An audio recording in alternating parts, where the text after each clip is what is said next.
This is VSiN, the sports betting network.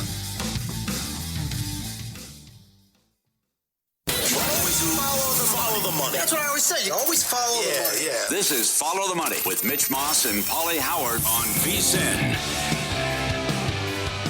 It's good to have you on board. We're live in Vegas. Circa Resort and Casino is the spot. Thanks for watching on YouTube TV, listening on Sirius XM channel 158, iHeartRadio, TuneIn Radio, or any of our great affiliates across the country. More bets to get into in the divisional round. We'll look at some weekly leader bets coming up in this hour.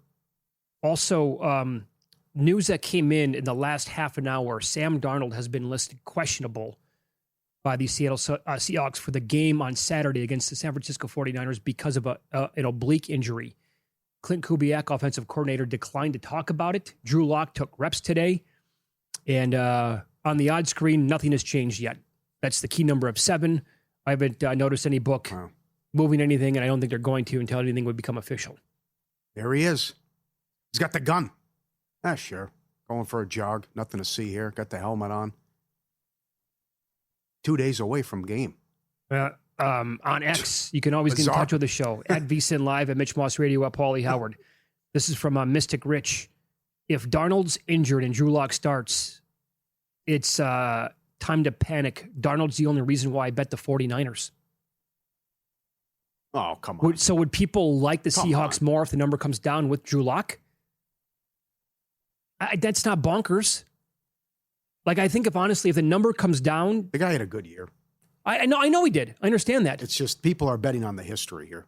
Oh, for sure. But they think the collapse is coming. And unless he wins a Super Bowl... Drew Lock's been bad. I mean, he beat Philly on the Monday night game. He's dangerous with his legs. He was awesome when he beat the Colts, and they shouldn't have until he blew to 1 pick. But other than that, he's been moving around and been a bust. So, what do you think about this? This is from Brian. Look at Juszczyk. If you can find any out catches, he had 2+ catches in 3 of the 6 full games without Kittle and last week. Yeah, I'm looking at Robinson, but I can't get it. I need bat signal been sent out here, guys, if you can help us. I'm looking at Robinson again. I mean, that's a guy where he could ladder him. Nobody had that, what he did last week. And that guy has big playability and big catchability. So I still don't see the status on him. Questionable. Yeah, right. So that's something to monitor too. But books are late to post on that. Where so I trust Charchan Tongas, but Juszczyk, Robinson, all these guys mixing it around.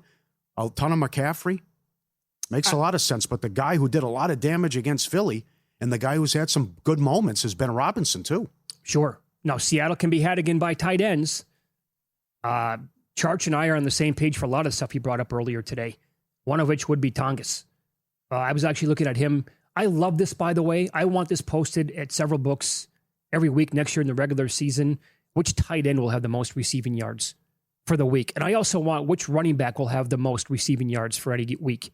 If they could post something like that, I think it's what do you like this week? Handicap. What do you like this week? Well, Tongas would be one guy I would peek at. He's 10-1. I don't hate it. Parkinson's 35. Oh, man, but maybe 60 yards is good enough to do it. I don't know.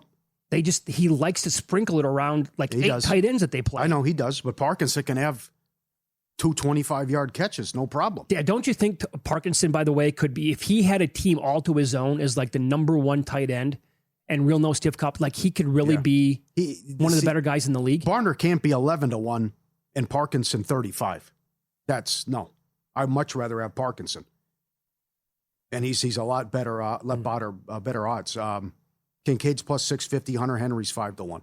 Loveland, the favorite, plus 210. He was awesome last week. Yeah, that number's way too short. So you asked that question, too, about, this could be the coldest game Stafford's ever played in. In rain and snow, he's 1-9 going back. And the Rams are 2-8 last 10 in Chicago. You asked, how about the Bears? Well, Johnson knew this was coming, and they've been practicing outside for a long time and no heaters allowed. And now that's going to pay off.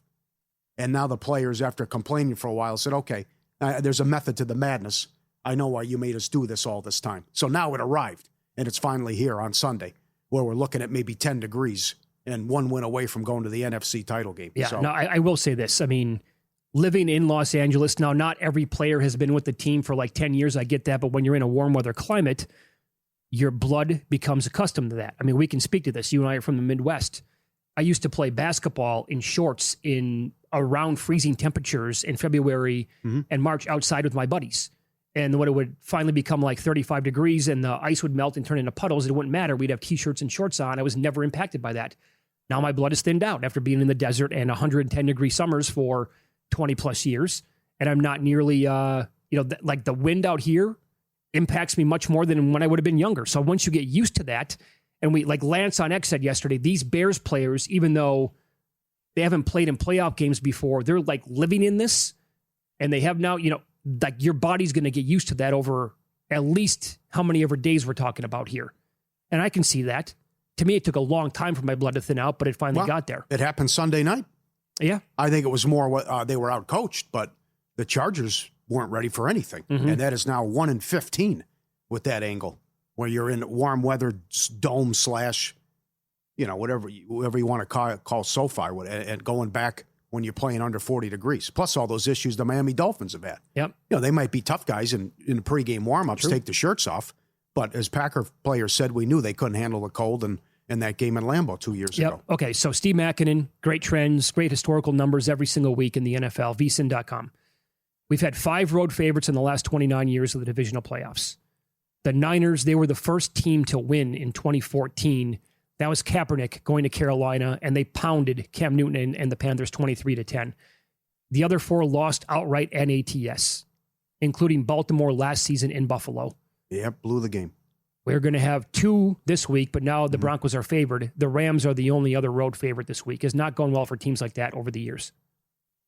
In 2022, for the first time since 2009, road teams took the divisional round by winning 3 of the 4 contests. Hosts got it back the next 2 years by going 6-2 straight up and 4-4 ATS. Last year, they won 3 of the 4 games outright, but were only 1-3 ATS.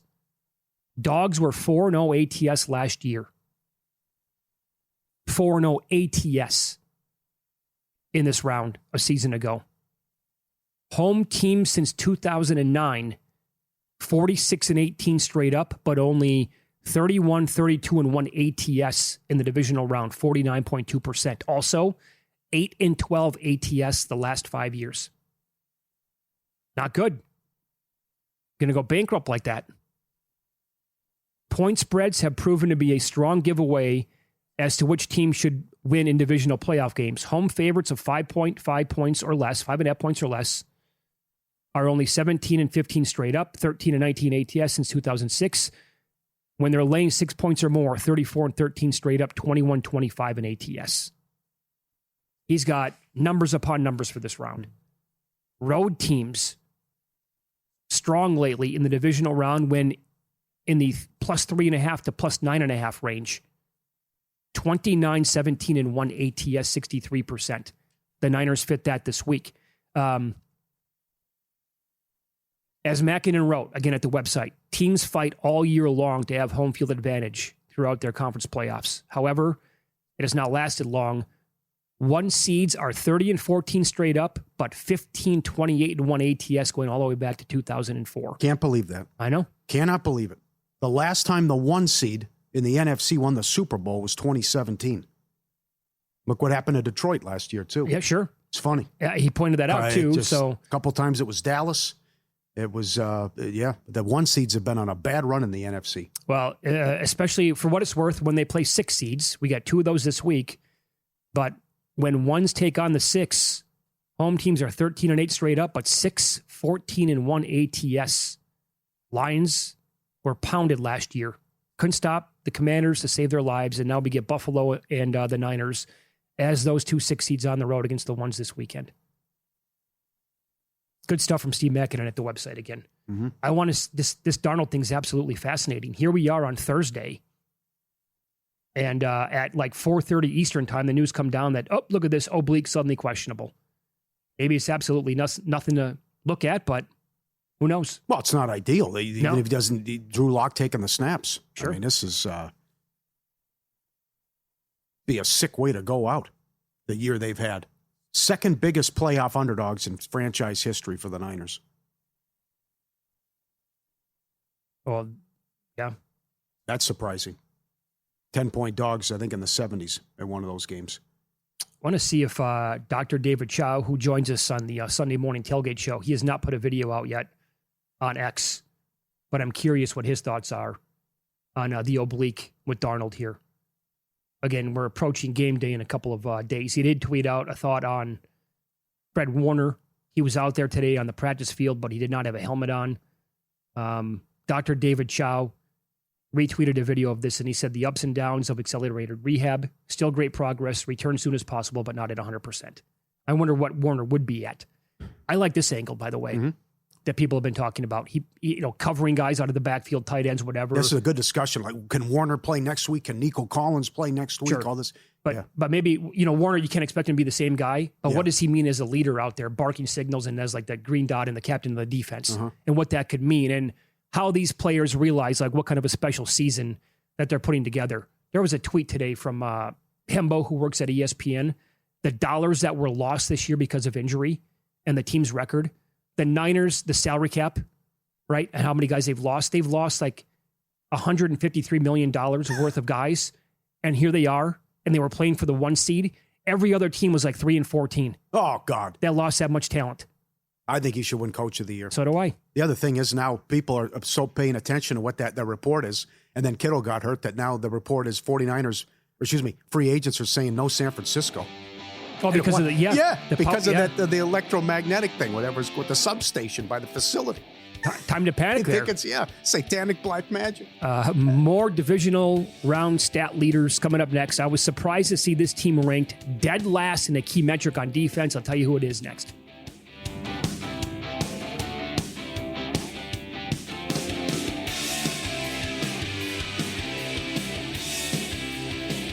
So you're listening to this podcast because you want an edge. But what if I told you you're only halfway there? You've got the mindset. Now it's time to get the toolkit to match. Here's the thing. Pro bettors spend thousands on data and tools, but what they don't want you to know is you can get the same edge for a fraction of the cost with VSiN Pro. With VSiN Pro, you get access to expert picks, public betting data, prop projections, powerful tools, analytics, and more. Tap the link in the description and see why thousands of bettors are already using VSiN Pro to cash more bets.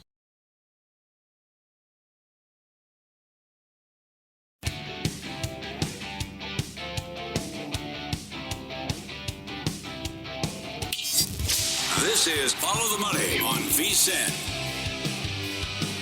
All right, more bets to look at here for the divisional round, National Football League. I ran this down a little bit earlier. I'll bring it back up again.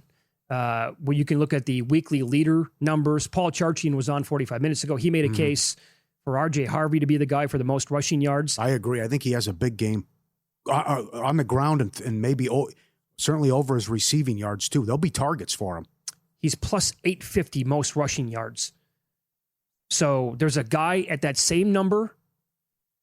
And I think there are two running backs to look at in the same game. You're not going to get like a 50-1 here, but we're talking about plus 650 and a plus 850. Again, the Bears were 29th in adjusted line yards on defense. The Rams on offense, number 1. Second best stuffed rate, second best at the second level. The Rams were 20th on defense, adjusted line yards. The Bears on offense, third best. Second in power success, fourth lowest stuffed rate, and first at the second level. To me, this is going to be with the temperatures playing such a big role in this game.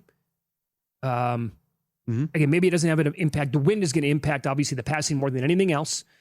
But if it does turn into, hey, our guys are really good at running the football, and you know what? That team's not very good at stopping the running game. I think that Swift and Kyren Williams are both worth a look. Now, I know what you're going to say about Corum, and I can't fight back on that, but also I'll remind you, and I thought it was a great point by Ryan Kramer, who came on last week. And he said the Rams have been saying pretty much the entire year they're trying to save Kyren Williams for the playoffs. Yeah, okay. So maybe this would be like the 25 carry game. The price seems good, too. It's a good price. Swift, 10 yards each quarter, 5-1. 5 yards each quarter, plus 160.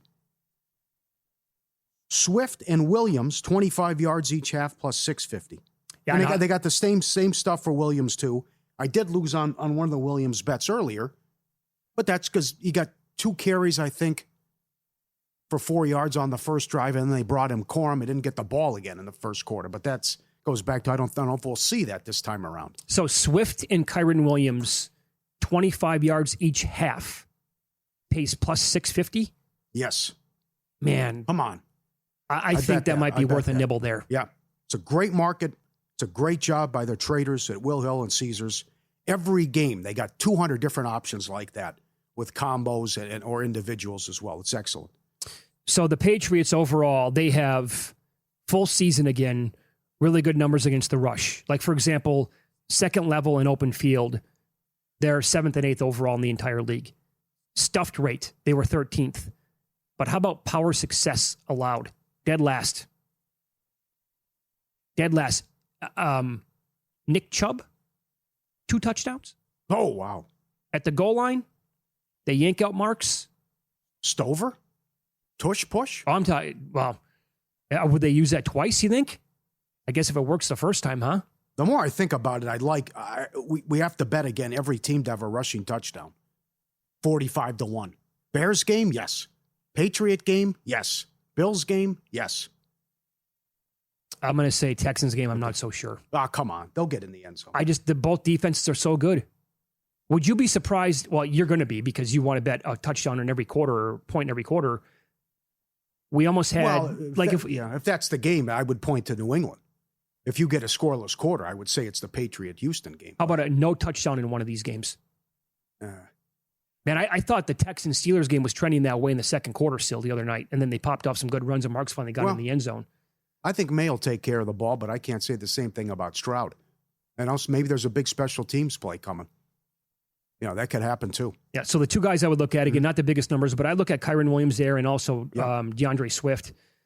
Who did you have your eye on for most receiving yards? I mean, forget about last week. That's not going to happen again. Well, if it does, I mean, good luck finding the guy, but Christian Kirk was 400-1. Yeah. He wasn't even on the board at half these spots. Yeah. That's a tough market. And also FanDuel put up Triple Crown. And a bomb's going to hit with there. You imagine that price that's going to hit if you can nail that. Okay, so here's the pecking order as well, the way it looks. I'll go in reverse order. Defenses against the tight end. Broncos 18th overall in DVOA. They allowed 61 yards per game to the position. Again, Paul Charchian joined us, and he was awesome. That breakdown was so good. If you missed it, you can always go back and listen to the Follow the Money podcast. But the Seahawks overall, 16th in DVOA. Paulie, they allowed 64.2 yards per game to the position, more than any team remaining in the playoffs. There's no George Kittle. This screams Tongas in this game. Screams him.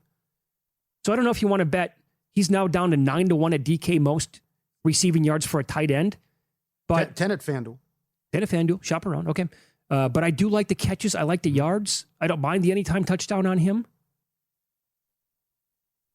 So I think he's an angle there. Okay. The Patriots, 15th in DVOA. They allowed 58 yards per game to the position overall.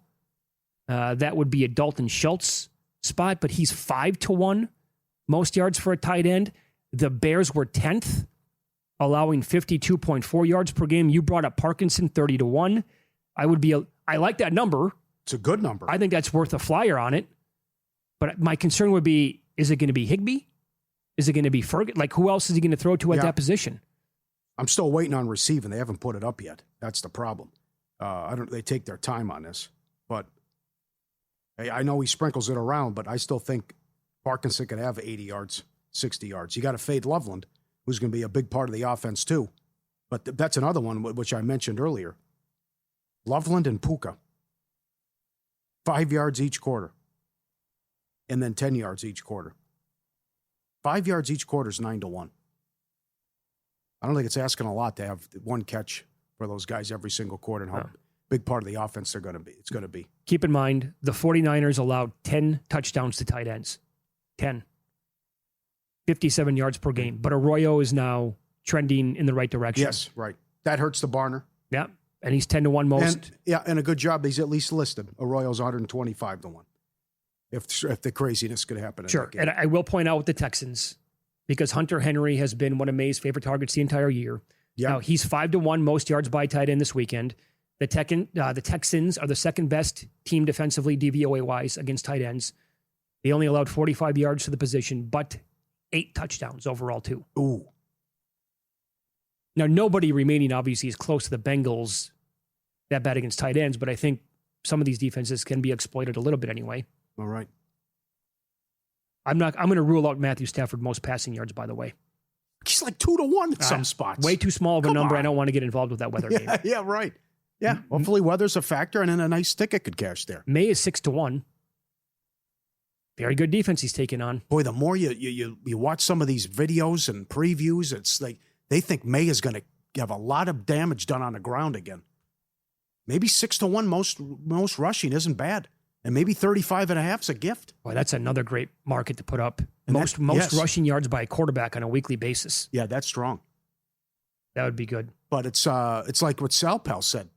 Aaron Rodgers can't move. They're going to move the pocket. They're going to get him out there, and they can do some damage. Yeah. Did you see this report that came out when Tomlin told the team it's time for him to step down?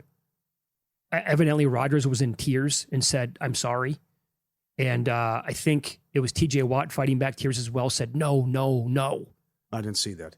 No. That report came out earlier today. Okay. Breaking news. They just talked to Sam Darnold. When asked what the percentage was he wouldn't play, he said closer to 0. I felt a little something while warming up. They decided to shut it down for the day. Felt something in my oblique. Didn't want to push it. Got some rehab. I'll be ready to go Saturday. Locke received the first team reps in practice. Jalen Milrose, the third-string quarterback. Hello, anytime touchdown Milroe. Tush Push with Milroe. Going to be a package That's right. for him. Yeah, that'd be great. And Nick Taylor's got a share of the lead with Ben Griffin. It's getting good. The Sony Open. All right. Yeah. Jeff Seeley gave out Nick Taylor. Is he in the clubhouse right now? No, he's on 17. Okay. Ben Griffin is in the clubhouse, 7 under. Ben Griffin. Doing it Your again. guy. That's right. And he I was forgot around, to bet him. He was around 15-1. First round or No, for the over? whole tournament Okay. that I saw, yeah. Damn. All right. Yeah, welcome back, golf. God, I love this sport. Yes. It Good. is a blast. Got Bobby Mack, by the way, who I read a lot of negative stuff to about this week. He's at 4 under right now, tied right. for 9th. And he just had one lip out. Get ready for Big Game 60 with a big deal to match. Save $60 off a VSiN Pro annual subscription when you sign up using promo code FTM. Become a VSiN Pro annual subscriber and bet smarter all year long with full access. Every best bet, every host, every guest. The DK and Circa betting splits, AI-powered prop tools as well. All the betting guides and the picks for the Super Bowl and the madness. VSiN.com/subscribe. Promo code FTM. Incredible stuff up every single day on the website.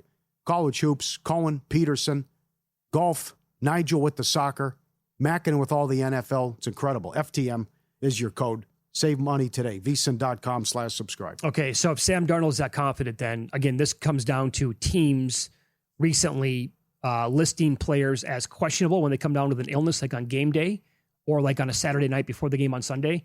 They have to do this, otherwise they're going to get penalized from the league. So even if this could absolutely be nothing from Darnold, but it's just the Seahawks saying, yeah, he did complain. We yanked him from practice, and Locke came in to take the first string reps. Greg Peterson on the program coming up next. He has more than a handful of bets for tonight's college basketball card. Find out who he likes coming up.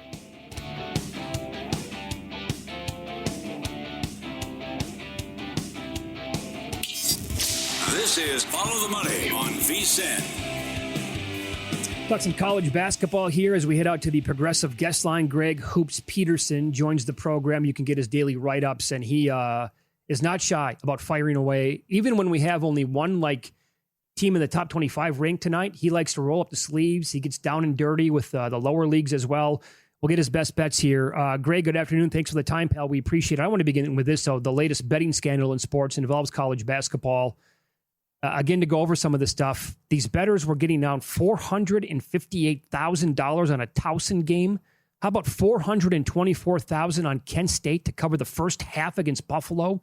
A bunch of bets, more than $250,000 with some of these teams that are, South Alabama, Northern Kentucky. What was your biggest takeaway from that story today? For one, there's clearly not just one bettor placing one bet on $450,000 in Towson versus North Carolina A&T. This has to be some sort of group of people. This has to be, if you are only having a few bettors, people betting it over and over and over and over. And if you read into some of the text, I know that Pete Thamel posted up some of those as well. They were talking about, we need Towson to knock off North Carolina A&T by at least 10 points. I can tell you, I've been tracking these Towson versus North Carolina A&T games for the last few years. Towson typically much more than a 10-point favorite in that spot. So that tells me that they're probably betting some alternate lines. And the biggest thing for me is that it's a big giant web with this. Like, there's a lot that is going on. It's probably happening at multiple different books. And I think that there's many, many different layers to it that we probably are going to need a little bit more information to know exactly what happened with it all, because I just am in disbelief if you're able to get down $450,000 on Towson to be able to cover 10 plus against North Carolina A&T. Well, it's interesting how they sold this to these guys about here's 30 grand or 20 grand. You can win, but just don't cover. Good point about the alts as well. Take us through the players that were affected, that were still playing, and like the guy at Kennesaw who's been suspended that was leading the team in scoring.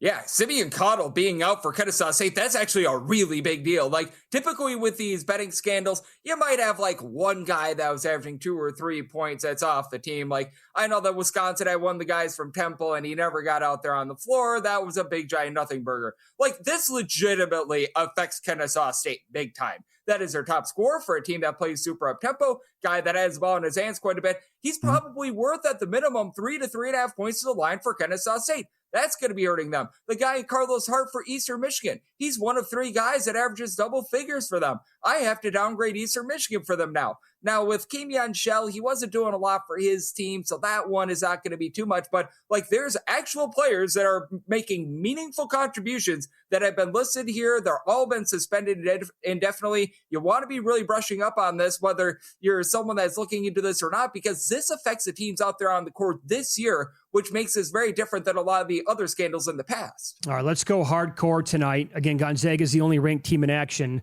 but I want to start in the Summit League. Pauley St. Thomas Tommies from basically his neck of the woods in action, taking on North Dakota, and the Tommies off to a good start again this year, 14-4 overall, 3-0 in league play. Are they laying too many points tonight, though?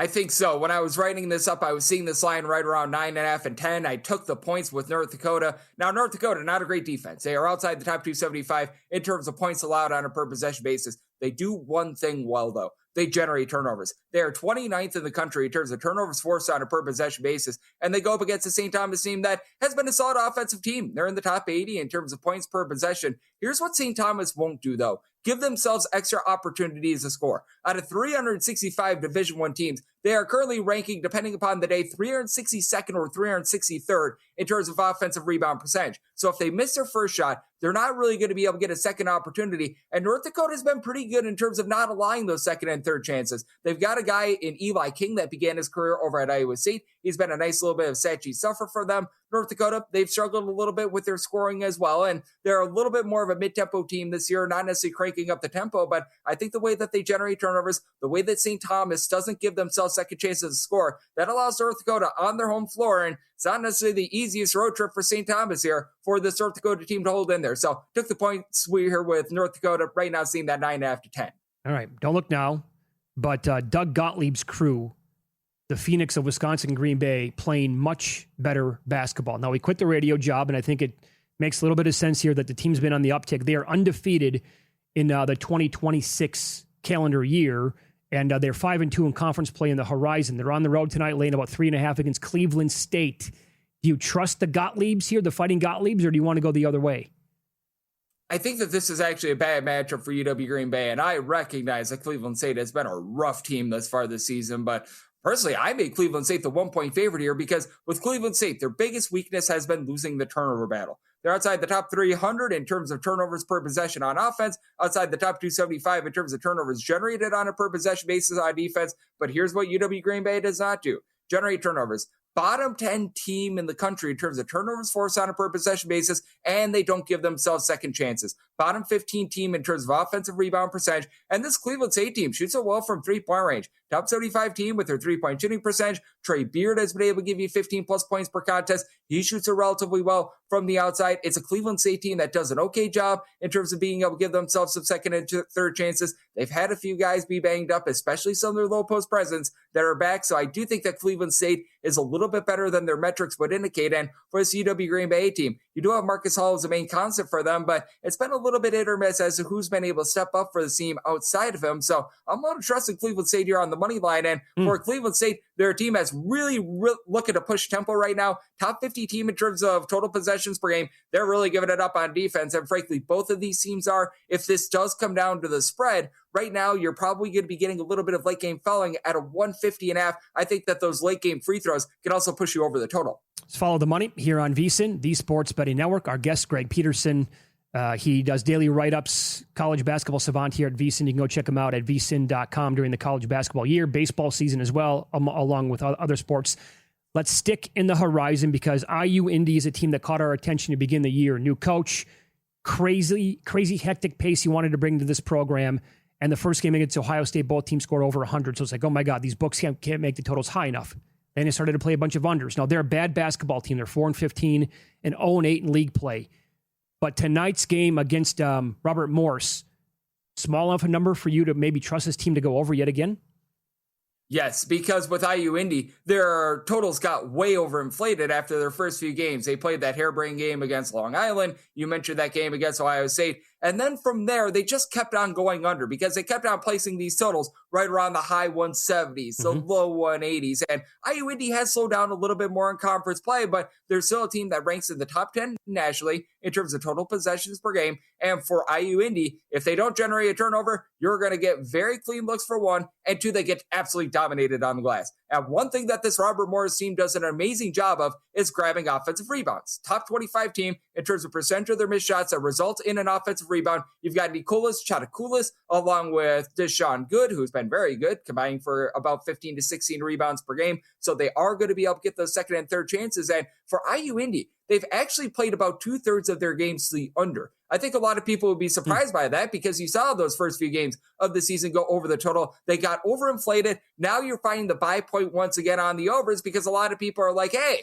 I got burnt taking the over last few times. Let's go under. And the bookmakers have had to shade the totals down. Now I think we're back on that buy point for and over. And we did see their last game against UW Milwaukee go over the total. Gonzaga in action tonight, as Mitch mentioned, ranked 9th, 17-1. Only lost to Michigan. Could this team run the table into the actual tournament? I think that they're going to lose somewhere along the way because St. Mary's just always seems to play this team relatively tough. And you want to be noting the weekend matchup for this Gonzaga team against Seattle because they got pushed to overtime against Seattle on their home floor. That's within the state of Washington. Now, I don't know if Seattle's going to be able to win that game outright, but clearly they were able to unearth something. They played that single-digit game against San Diego. So while this Gonzaga team only has one outright loss, they've had a few struggles here in conference play, and them laying 19 tonight, having to go to Pullman, which I recognize is within the state of Washington once again, but Pullman is not an easy place to be able to go to. I think that Washington State is going to be able to cover this number. And for Washington State, one thing that works in their advantage in this game tonight as well, they don't allow second chances. Third in the country in terms of defensive rebound percentage. Teams grab less than 20.5% of their missed shots as an offensive rebound. And it's break glass in case of emergency for Ace Glass, who had that memorable performance in the Maui Invitational a little bit before, averages 15 points per game for Washington State. I think Washington State just catching a few too many points here. And while Gonzaga is a really good team and their defense is really better than ever, I do think that they're starting to get a little bit overinflated with these lines. And we've seen some struggles. Quickly here, we're up against the clock, but we're not going to hold you to this either. If you had to bet on one team to win the national title right now, who would it be? I would have to go with Arizona just because they've had the fewest tests. I recognize that against Arizona State yesterday, they have had a little bit of a struggle there, but this is an Arizona team that's went on the road. They've knocked off so many ranked teams, and they just feel very complete right now. Thanks, Greg. Best of luck with the card tonight. Absolutely. Thank you, guys. Take care. And there you go. By the way, his daily podcast is called Coast to Coast Hoops, part of the VSiN podcast family here.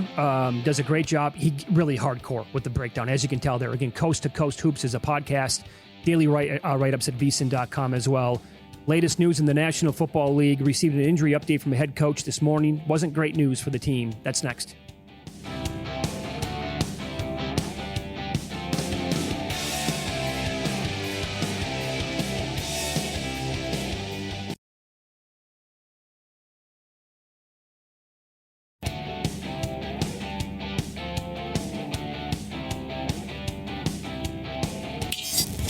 This is Follow the Money on VSiN.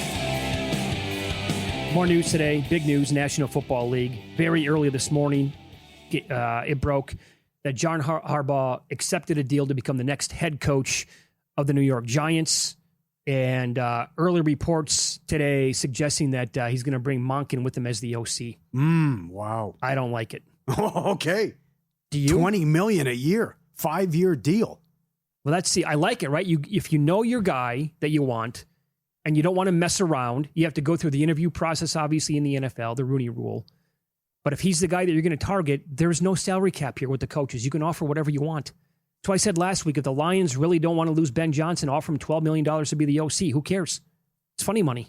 Someone inside the room said when they interviewed McCarthy, he was just telling stories the whole time. I can see that. Big Mike. Yeah. I thought he would take the Atlanta job and maybe focus in on that. Harbaugh. Yes. Easy division. Tougher division with the Giants, and then all the misery here going back with the one exception the last 10 years, that fluke when they beat the Vikings and had the easy schedule. You sounded surprised when I just mentioned I don't like the idea of Monken. You've ripped Monken more than anybody who I've ever met. Well, yeah, he gets away from the run, but I don't have Derrick Henry here, but certainly I thought he did a poor job. No doubt about it. You know who would be a good OC with the Giants? Brian Dable. Yes, right. But you have a lot of good candidates out there well to become an OC. I don't know. Yeah. I know. This is funky where it's the options that you have. Do you want to go to a bad organization that continues to lose time and time again, or go to a winning organization and a good organization and be an OC and work with a talented quarterback? Right. That's what a lot of these guys are facing. And I don't know what's going to happen with Flores. It sounds like he's going to be a DC and move on to somewhere else. I don't think head coaching job is going to become available. But the first domino is falling here, and we'll see what happens coming up with some of these moves. Yeah, you never know. But, I mean, like a guy like Mike McDaniel, right? He showed up in Miami. FanDuel's got numbers up, too, on all these guys with the odds and the Kalshi, as you always talk about. Right. A lot of promise there. Really a sophisticated offensive mind. Goes there. They put 70 up on Denver. They're running wild with Raheem Mostert and Devon Achane. It's really popping with Tua Tagovailoa. Then it just kind of falls off of a cliff. Like, does he want that taste in his mouth? Or does he actually think to himself, I don't want the pressure of being the everyday coach, although I'm going to get paid more.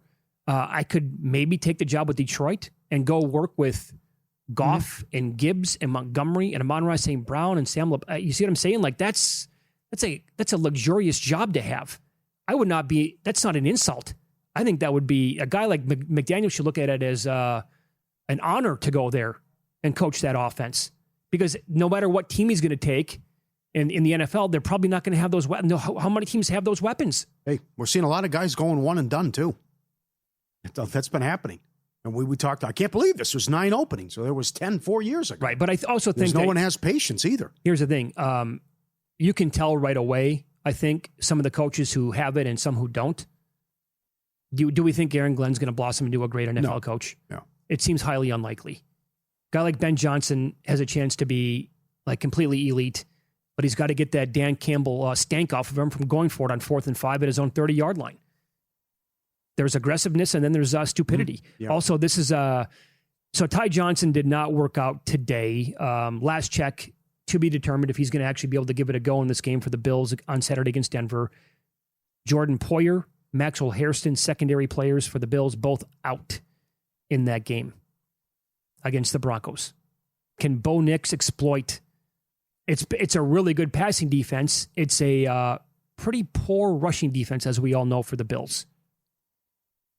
Hence, I'm with Charch. I think it's a big Harvey game. I think it's a big game on the ground. Charch is also right. Cohen lost his mind. Stick with the run. That's how you attack the Bills' defense. Also, I think Nix will have a solid game. And I like that Peyton's been in a bad mood the last 2 weeks because of how bad they played against the Chargers when they tried to lock up the 1 seed. I'll point this out. Defensive lineman Ed Oliver, he's been on the IR since October 28th. could return for this game, which would only be a good thing, I think, helping stop the run. And also in the Seattle game, offensive lineman Charles Cross, very good. Tight end Elijah Arroyo, they were both full participants. Yep. Now, Kobe Bryant in the secondary, he was a full go. However, Reek Woolen and DeMarcus Lawrence limited for the Seahawks. Yep. Warner out, Pearsall questionable. Confirmed now, Warner, yeah. Yeah, a lot of stuff fits tonight in hockey. Again, Ian Duncan and the guys do a good job with the goal in the first 10. Good job last night. Jonathan Davis went 3-1. He likes Montreal tonight in Buffalo. Sharks are on the road against Washington. The Capitals, goal in the first 10, 7 in a row. That fits tonight. Vancouver against Columbus. Columbus at home, goal in the first 10, 8 of the last 9. Seattle's in Boston, 4 in a row on the road for Seattle. Goal in the first 10. Read Jonathan Davis every day, vsin.com. He's high on the Wild as well, this miserable Jets outfit. Minnesota's a good price. You think there'll be goals scored in that game? Oilers at home against the Islanders. We got several emails about jump in on the Islanders to win the division and that they can do this. Only 5 points back at Carolina, not to mention the big tickets that some viewers and listeners already have. But the Oilers have cashed 6 in a row at home, goal in the first 10. Islanders 6-1 on the road. And out here, while Davis is in town, Marner goes against his former team, Maple Leafs and Knights. It is $1.90. But VGK 8-1 last night at home, goal in the first 10 as they take on Toronto. And all tickets cash the same. So I love talking to Davis, these nuggets and all these different props you can bet in hockey. Mikhail Sergachev, the Utah defenseman, in home games, has gone over his shots on goal prop 18 of the last 19. So Mikhail tonight over 1.5, only minus 140. Okay. At home. 18-1 overrun. Shots on goal, he's at least 2. Very good. Jalen Brunson got hurt last night after like 4 minutes for the Knicks. Left the game. They have a half a game lead over Boston, a 1-game lead over Toronto. I don't know what that was from Philadelphia last night, and they're 2.5 up on the 76ers. Jonathan Von Tobel and I kicked this around 3 weeks ago on a pod to the futures. Toronto to win the division. They were, I believe, 55-1 at the time, only a couple of games back. They're down to like shop around. They're down between like 15, 20. There might be a higher number. They were 35-1 yesterday, still to win that division. They're a game back. That's a good basketball team. And anytime that you can find a number like that, why couldn't they win it? Because the Knicks are we're halfway through the season right now. I think these teams are developing into kind of what we know about them right now is who they're going to be for the full year. And a number that big, even like 20-1 right now, might not be a bad bet. But there were some players who left early last night. And if you bet on their player props, like a book like DK, they refunded the early exit props. Brunson was one. And the other one was the guy that I bet on with Sam Merrill. I didn't bet it at DK, no refund, but he left the game early on, so that 3-point prop was no good, and now he's going to be out for the Cavaliers on Friday. But that was an awesome performance out of Cleveland last night. Now, this is a in-play angle and maybe alts with the Bucks taking on the Spurs. Spurs, after getting blown out against the Thunder, are laying 7 at home against Milwaukee. Milwaukee 6 games under 500. They just played the Timberwolves at home. Edwards and Gobert didn't play. Mm-hmm. They were down 31 at the half, and their fans booed them off the floor. After the game, and during the game, rather, after the game, he had some good comments. During the game, Giannis was doing thumbs down and booing the fans back, saying, you don't do that. And I know he won't ask for a trade, but I think something's going to happen here. When I get booed, I boo back. But they said, you do this on the road. It's at home. He goes, it doesn't matter. I play basketball for my teammates, myself and my family, whether I'm getting booed on the court or at the dinner table, which was a funny comment. I'm going to come at it and go back against people. I'm a maverick. I won't change. I've never been part of something like that before, and it's not fair, and the fans shouldn't do that. They can't tell us how to act or how to play, and we lose games or how we're supposed to act. No one has the right to tell me how I should act on the court after I've been here for 13 years. And I'm the all-time leader in everything Bucks related. Good quote. Something could happen here, whether they trade him or this team realizes, boy, come on. You're down 31 and their 2 best players are out. Okay, so don't we like him to bounce back tonight? That's why I said in play. because you'll find out right away. This Maybe is you like- get an angry Spurs team. Oh, this is and it could get out of control. Or Milwaukee bounces back after getting an embarrassing boot on their home floor and Giannis ticked off. Because you have two teams now. The Spurs they got killed against OKC in the second half. But typically when a team gets beat down like Milwaukee, look at Utah. They lost by 50 over the weekend. The next game, they were 14-point dogs at Cleveland. They beat them outright. That's right. That's when you're going to get the team's attention. And then, okay. Monitor it early on. Yeah. That's right.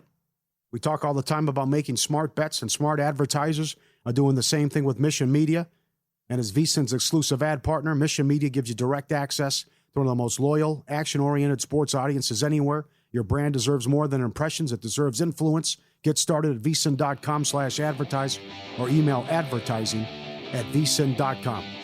Up next, it's almost like an early edition of Let's Get Nuts, Have Some Guts, More Bets, NFL Playoffs. I want to throw some 2 touchdown scorers out there and have some fun on guys that actually have a good angle this weekend. That's coming up next here on VSiN.